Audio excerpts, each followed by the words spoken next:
Event number 4. وہ ہماری ایک سسٹر ہے, خاتون اینکر ہے, فریحہ ادریس. آپ کو یاد ہوگا مسرور علی خان صاحب نے جب میرے ساتھ ایک پوڈ کاسٹ ریکارڈ کی تھی ہماری اکیڈمی میں, تو اینڈ پہ انہوں نے مجھ سے یہ سوال پوچھا تھا کہ آپ خاتون کسی اینکر کو انٹرویو کیوں نہیں دیتے, کیا آپ اسے شرعی طور پر حرام سمجھتے ہیں؟ تو میں نے کہا میں حرام نہیں سمجھتا, اپنے لیے میں اس کو اس اعتبار سے فتنہ سمجھتا ہوں کہ پھر جو مذہبی پیشوائی پر لوگ ہوتے ہیں نا, ان کے ساتھ پھر غلط چیزیں منسوخ ہونا شروع ہو جاتی ہیں. وہ آپ نے ڈاکٹر ذاکر نائک کے ساتھ جو کچھ ابھی ہو رہا ہے, اب آپ میرا وہ انٹرویو لگائیں گے تو آپ کو پتا چلے گا انجینئر صاحب نے جو ٹھگے چھپے الفاظ میں باتیں کی تھی وہ اب سامنے آ گئی ہیں کہ یہ ہوتا ہے. اور میں اپنے دار ارکم کے ٹیم ممبرز کو اگلے دن کہہ رہا تھا کہ آپ کا استاد وہ ہے جس کے اوپر ہزاروں نہیں, لاکھوں نہیں, کروڑوں کیمرے فٹ ہیں. دنیا کا ہر مولوی, دنیا کا ہر کٹر قسم کا داڑھی پگڑی والا مسلمان ایک چیز کی فکر میں ہے کہ انجینئر کی کوئی غلطی پکڑے. انہوں نے میرے ابھی تک ٹکڑے ٹکڑے کر دینے تھے کوئی میری چیز نکل آتی تو, لیکن اللہ کا شکر ہے, لا حول ولا قوت الا باللہ, پوری احتیاط سے میں چلتا ہوں, باقی مستقبل اللہ کو پتا ہے. یہ وہ ہے طبقہ مولویوں کا اور مذہبی پرورٹڈ نیچر والے لوگوں کا. دیکھ لیں ایک دورے کے اندر ڈاکٹر ذاکر نائک کس طریقے سے بیچارے ان کے ہاتھوں میں ایکسپوز ہو گئے, حالانکہ انہوں نے ان کو تو چھیڑا ہی نہیں گیا, الٹے ان کے وکیل بنے ہوئے مولویوں کے. میں تو سارا نو علمی نظری نوکتے لے آیا نہ ربی سا ہے ہی کوئی نہیں, تیرے بابے تھے شاہ ہی کوئی نہیں. تو یہ بڑا مشکل کام ہے. تو وہ جو ہماری سسٹر ہے انہوں نے ہماری اکیڈمی میں بھی رابطہ کیا تھا. ان کے علاوہ بھی کافی اینکرز جو ہے وہ فیمیل رابطہ کرتی رہتی ہیں, اسٹوڈنٹس ہیں کہ جی وہ پوڈ کاسٹ ہو جائے, پردے میں ہو جائے, آن لائن ہو جائے. تو میں نے تو کبھی کسی سے آج تک بات بھی نہیں کی. ہماری اکیڈمی ممبر جو ٹیلی فون پہ جن کی ڈیوٹی ہوتی ہے وہی بات کرتے ہیں, وہ ان کو بتاتے ہیں کہ یہ ہماری پالیسی ہے. ہاں, آپ کوشچنز اپنے بھیج دیں, کسی میل اینکر کو بھیج دیں, یا آپ کے کوشچنز ہم سنڈے کے سیشن میں شامل کر لیں گے, تو وہ آپ پھر کر لیجئے گا اس کو. ایک میرا رمضان میں پروگرام ہوا تھا جس میں ایک ہماری سسٹر بھی بیٹھی ہوئی تھی, ڈاکٹر غلام مرتضی ملک کی بیٹی. لیکن وہ بھی مجھے اس جو پروگرام میں بلایا گیا تھا, میرے سامنے کوئی اسکرین نہیں تھی, مجھے نہیں پتا تھا کہ وہاں کون کون بیٹھا ہوا ہے. اور ہر پروگرام سے پہلے ہم یہ شرط رکھتے ہیں کہ وہاں کوئی فیمیل اس اعتبار سے نہ ہو. لیکن وہ انہوں نے دھوکے سے کیا تھا. وہ تو جب وہ بولی تو مجھے پتا چلا, میں نے کہا یار میں اس وقت ان کے ساتھ کیا کروں, تو میں نے وہ پروگرام بھی اٹینڈ نہیں کرنا تھا. خیر اس میں بھی میرا ان سے کوئی انٹریکشن نہیں تھا, ہم سے تو عمر میں بڑی ہیں وہ. ان کے والد صاحب ایک اچھے عالم دین تھے, شہید ہو گئے, ڈاکٹر صاحب کے قریبی ساتھیوں میں تھے, اور 90s میں وہ اس وقت چھائے ہوئے تھے پی ٹی وی کے اوپر. انداز گفتگو بھی ان کا بڑا اچھا تھا. تو یہ فتنہ پھر ساتھ جڑا ہوتا ہے کہ ساتھ پھر عجیب و غریب قسم کی چیزیں شروع ہو جاتی ہیں. تو وہ جو ہماری سسٹر ہے فریحہ ادریس, ان کے ساتھ انٹرویو جو ریکارڈ ہوا وہ مارکیٹ میں جب آیا تو اس میں بھی اسی طریقے سے ایک جملہ لوگوں نے پکڑ لیا, حالانکہ وہ اوور آل گفتگو بڑی اچھی تھی. ڈاکٹر ذاکر نائک نے بڑے اچھے طریقے سے اسلام کا مقدمہ ان کے سامنے رکھا, اور بڑے احترام کے ساتھ نظریں جھکا کر انہوں نے گفتگو کی, کوئی شک نہیں اس میں, اور ڈیو رسپیکٹ دی جو دینی چاہیے تھی. اور اس گفتگو میں ڈاکٹر ذاکر نائک کی کئی باتیں ایسی تھیں جو بڑی ایکسٹراڈنری تھی, لیکن وہ پس پشت ہو گئی. یہ جو ان سے ایک چھوٹی سی ایک جملے کا الفاظ کا چناؤ ایسا ہوا کہ وہ سب کچھ بیک فٹ پہ چلا گیا. اس میں سب سے حیران کن بات یہ تھی کہ ڈاکٹر ذاکر نائک کہتے ہیں کہ میری 2 بیٹیاں, ایک چہرے کا نقاب کرتی ہے, ایک نہیں کرتی, اور میں بھی چہرے کے نقاب کو ضروری نہیں سمجھتا. یہ شروع سے ان کا موقف ہے. شیخ البانی کے ساتھ وہ ایگری کرتے ہیں, ہمارا ان سے اختلاف ہے. ہمارا موقف, ہمارے استادوں کا موقف یہی ہے علمی دلائل کے ساتھ کہ عورت کے چہرے کا پردہ بھی ہے. ڈاکٹر صاحب تو اس میں بہت سخت ہے, وہ تو کہتے تھے چہرے کے ساتھ ایک آنکھ کا بھی پردہ, صرف ایک آنکھ کھول سکتی ہے, وہ بہت زیادہ سخت ہے. لیکن ڈاکٹر ذاکر نائک کا موقف یہ ہے کہ چہرے کا پردہ کرنا افضل ہے, اگر کوئی نہ کرے تو جائز ہے.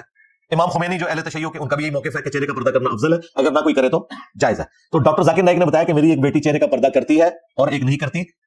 جو کرتی ہے تو میں اسے اپریشیٹ کرتا ہوں کہ وہ زیادہ بہتر کام کر رہی ہے. جو نہیں کرتی میں نے اس کو کبھی مجبور نہیں کیا کہ وہ چہرے کا پردہ کرے. بڑی اچھی بات ہے. حالانکہ شیخ البانی رحمہ اللہ, جنہوں نے یہ سارا عربی والا فتنہ اس ماڈرن دور میں کھڑا کیا کہ چہرے کا پردہ کوئی نہیں ہے, ان کے اپنے گھر والے سارے چہرے کا پردہ کرتے تھے.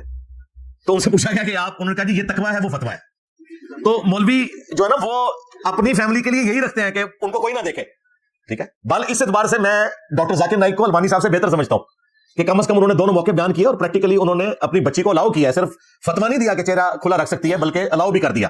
یعنی ان کی ڈاکٹر میں, ہماری ڈاکٹر میں نہیں, میں ان کی ڈاکٹر میں بات کر رہا ہوں. اب یہ ان کا ایک اوپن مائنڈ ہونا شو کرتا تھا. یہ بات کسی نے کوٹ نہیں کی ہے, اور وہ جو ان کی بات تھی پردے کے حوالے سے, اس میں کرتے کرتے جو انہوں نے, میں سمجھتا ہوں کہ انتہائی بلو دا بیلٹ گفتگو کر دی, مثال دیتے ہوئے. ان کی نیت نہیں تھی, نہ کوئی ان کا مقصد بے حیائی پھیلانا تھا, اور نہ کسی کو ٹیز کرنا تھا. اور حیران کن بات ہے, جس مثال کی وجہ سے آج ان کے خلاف یہ ویلاگز بن رہے ہیں, اور ہمارے جو بھائی ہیں اقرار الحسن حفظہ اللہ تعالی, انہوں نے بھی بڑی سخت گرفت کی. یہ وہ ساری باتیں آج سے 20-25 سال پہلے بھی کرتے رہے, لیکن وہی بات ہے وہ ابھی تک پاکستانی عوام کے ہتھے نہیں چڑھی تھی وہ باتیں, اب چڑھ گئی ہیں. تو آپ نے دیکھا کوئی نئی بات نہیں انہوں نے کی.